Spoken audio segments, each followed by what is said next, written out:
Atskatoties uz padarīto un izsakot pateicības visiem Eiropas gada 2010 dalībniekiem un organizatoriem, noslēgusies pasākumu virkne, kas tika uzsākta pagājušajā gadā, lai mobilizētu sabiedrību aktīvai līdzdalībai nabadzības un sociālās atstumtības mazināšanā.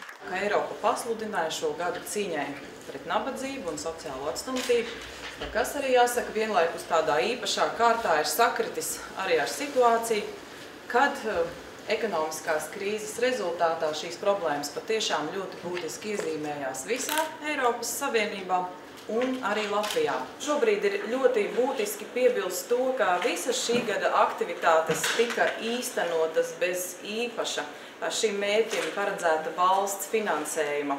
Jāatzīmē, ka lielākā daļa šī gada gaitā realizēto pasākumu bijuši vērsti tieši uz sabiedrības izpratnes veicināšanu, kā arī informācijas apmaiņu par iespējām saņemt un sniegt palīdzību grūtībās nonākušajiem. Protams, var teikt, ka ar kampaņām, ar informāciju nabadzību nevar iznīcināt, bet tomēr ar informāciju bieži vien var atrisināt pirmās problēmas un parādīt ceļu, kā risināmas problēmas.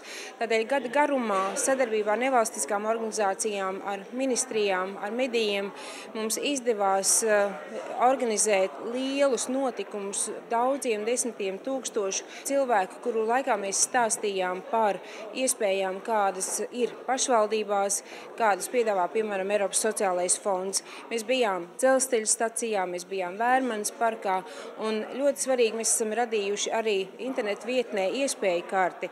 Eiropas gads, manuprāt, bija šādas labās prakses piemērs tādā ziņā, ka bieži vien informācija ir ceļš uz labākām zināšanām un labāku dzīvi, un Eiropas gads bija arī labās politikas piemērs, jo šajā gadā mums izdevās iesaistīt un sadarboties būtībā ar visiem strateģiskajiem partneriem. Pirmais tāds Eiropas tematiskais gads, kad ir iesaistījušās pilnīgi visas puses. Valsts, Eiropas Savienības institūcijas, nevalstiskās organizācijas, pašvaldības un arī privātā biznesa institūcijas, arī reģionālās institūcijas un partneri, kas līdz šim nekad kopā dažādos līmeņos, ne vietējā, ne reģionālā līmenī, ne valsts līmenī nebija sanākuši. Un tas ir tas labākais šī gada iegūms.